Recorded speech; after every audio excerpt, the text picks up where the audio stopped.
we spent most of the show talking about how crafting can help your mind and your soul and kind of weave all these things together, and it's a great way to improve your own mental health. But there is another thing that's important to talk about. We just had Mental Health Month. Tourette's is a very real thing in our community as well, and we have Renee Renardi, she's from the Lakeside Center for Behavioral Change, to kind of teach us a little bit more about this, because it's something I think a lot of people are familiar with the phrase Tourette syndrome. Maybe they don't know how prevalent it is. And you were mentioning to me a statistic that I was shocked to hear: 1 in 100 kids. 1 in 100 children have a tic disorder. So, and about 1 out of every 160 actually have a diagnosis of Tourette syndrome. Wow. And so it's very, very prevalent. It's actually Tourette Awareness Month right now. So it's great to be able to be on and talk about this and increase awareness, because these are very prevalent conditions and they have a major impact on people's lives. So what would this look like for someone who's not familiar? What could a tic look like? How would it manifest itself?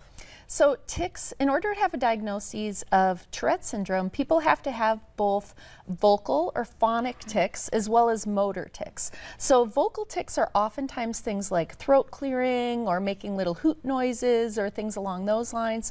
Motor tics usually start off shoulders and up. So typically we'll see eye blinking, jaw clenching or opening the jaw, neck jerking, shoulder shrugging, things like that are very common tics. Tics can become more complex, and that's what people oftentimes think of as Tourette syndrome, is where people are cursing or saying sentences. Those are complex. They're less common. They can happen. Well, that's what we see in the movies, and so that's, I think, what people associate with it. But it sounds like tics are fairly common. Is it something, if somebody just has the tic, they don't have the verbal side, is it something that they should speak to somebody about? Is it necessary, I guess, is my question, to even try to change that?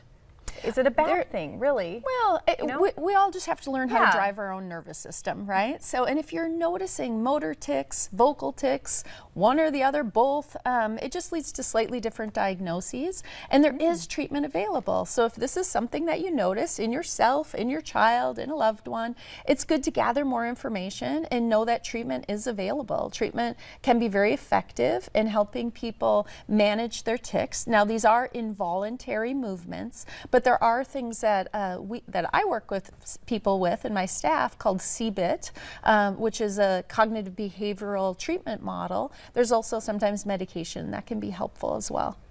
And I find it very interesting that with a lot of things in the psychological realm, but also with this specifically, it's often paired with ADD, ADHD, OCD, is that correct? Absolutely, and that's how I first became interested. A little over 20 years ago, I've been specializing in Tourette syndrome, but that started from my specialty in obsessive compulsive disorder and body-focused repetitive behaviors, skin picking, nail biting, hair pulling.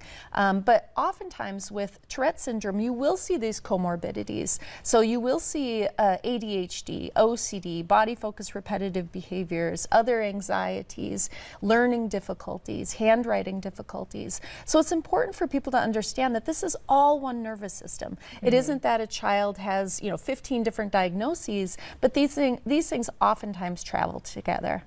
And it's very important, I would imagine, I do have a child with ADHD, that we have to kind of dismantle the stigma in a way. It's one of the things that I've noticed with other kids with ADHD, and sometimes in our household as well, is my son will do something over and over and over again, and we think, well, we'll keep using behavioral things to try to change it, and that's not necessarily how his brain works.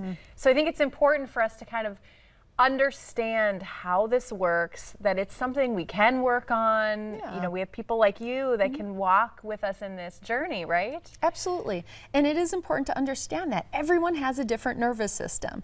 And if yours is a little bit fancy, you just have to learn how to drive it, right? So, and as a family, it's really important to get that support as well. So Kristen, who works in my office, really specializes in parent training and the family component of it, because it just helps everything go much more smoothly for that individual and the household, and oftentimes the classroom as well. So these are conditions that affect children and adults in all of their life settings. And it's important for us to remind ourselves to have that little bit of extra compassion. Absolutely. Yeah, we need that for everybody and ourselves.